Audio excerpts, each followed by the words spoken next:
राजकारणात एक भूकंप होते, 6 गटाचे खासदार वेगळा गट करतायत, कसं पाहता? आज खरं तर मी बऱ्याच दिवसानंतर रत्नागिरी जिल्ह्यामध्ये कार्यकारिणीला या ठिकाणी आलो होतो. कार्यकारिणीला येण्याचं कारणच एकमेव होतं की आमचं पक्षाचं कार्यालय जे आहे त्या कार्यालयाच्या अंतिम टप्प्यामध्ये पूर्ण काम वगैरे आलेलं आहे.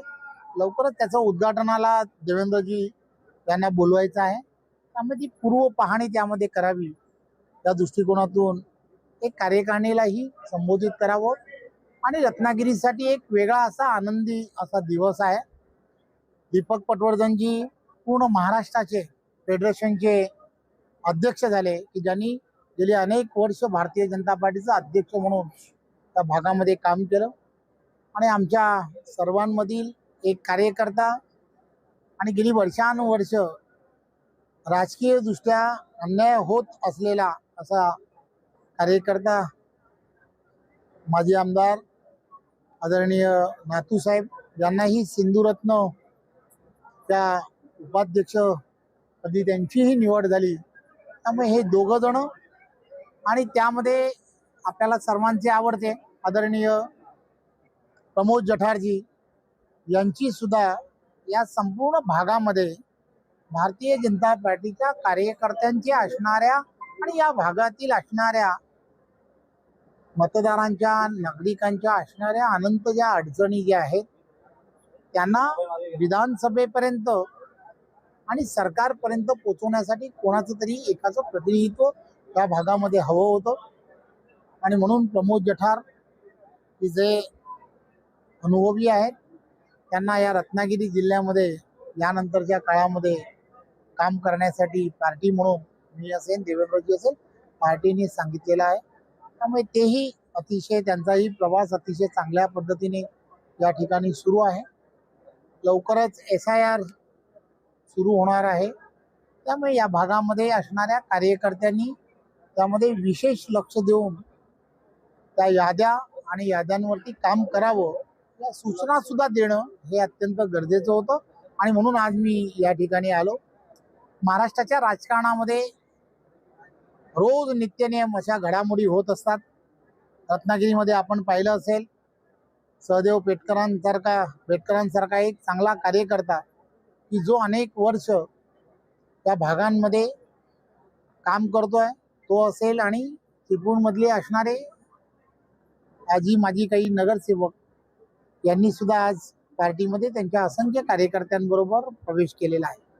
त्यामुळे देशाचे पंतप्रधान नरेंद्र मोदीजींचा प्रभाव जो आहे हा प्रभाव एवढा मोठ्या प्रमाणामध्ये आहे की आपण पाहिलं असेल की प्रत्येक NDAचा असणाऱ्या प्रत्येक घटकाबरोबर असंख्य कार्यकर्ते तर जोडले जातातच आहेत परंतु अनेक पक्षातील असणारे लोकप्रतिनिधी सुद्धा जोडले जात आहेत आणि त्याचा तुम्ही वारंवार या सगळ्या गोष्टी पाहताय.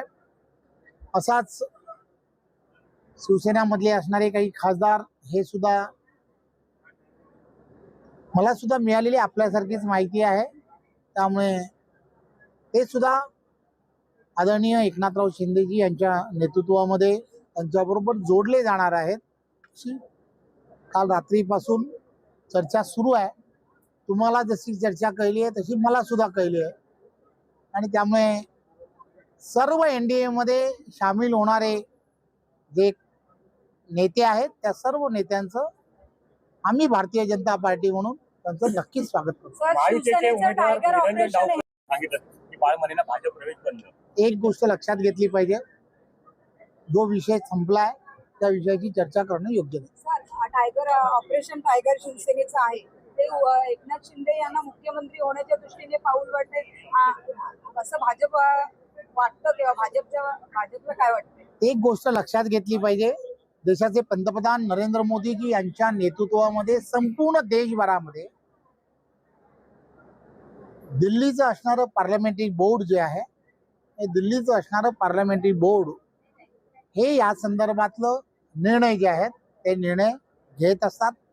त्यामुळे या सगळ्या निर्णयावरती बोलण्याचा अधिकार मी जरी भारतीय जनता पार्टीचा प्रदेशाध्यक्ष असलो तरी मला नाही. त्यामुळे त्या संदर्भातले सर्व निर्णय जे आहेत ते निर्णय आज तुमच्या पक्षात आले, काय फरक पडेल असं तुम्हाला वाटतं? खरं तर आपल्याला सर्वांना माहिती आहे की तळागाळातील कार्यकर्ता आहे, तिथल्या असणाऱ्या ग्रामीण भागातील असणाऱ्या कुणबी समाजातील असणारे असंख्य कार्यकर्ते हे त्यांच्याशी जोडले गेलेले आहेत. गेली वर्षानुवर्ष मी मित्र म्हणून त्यांना नेहमी सांगत असायचो की भारतीय जनता पार्टीमध्ये आमच्याबरोबर जोडले जा. मित्र म्हणून ते नेहमीच म्हणायचे, हो एक दिवस येईन, एक दिवस येईन. आज तो दिवस आला. खरं तर मी त्यांचं मनपूर्वक भारतीय जनता पार्टीमध्ये आणि आमच्या पक्षातील सर्व नेत्यांनी त्यांना या सर्व प्रक्रियेमध्ये आणल्याबद्दल त्यांचंही सुद्धा मनपूर्वक धन्यवाद. जैतापूर आणि धन्यवाद.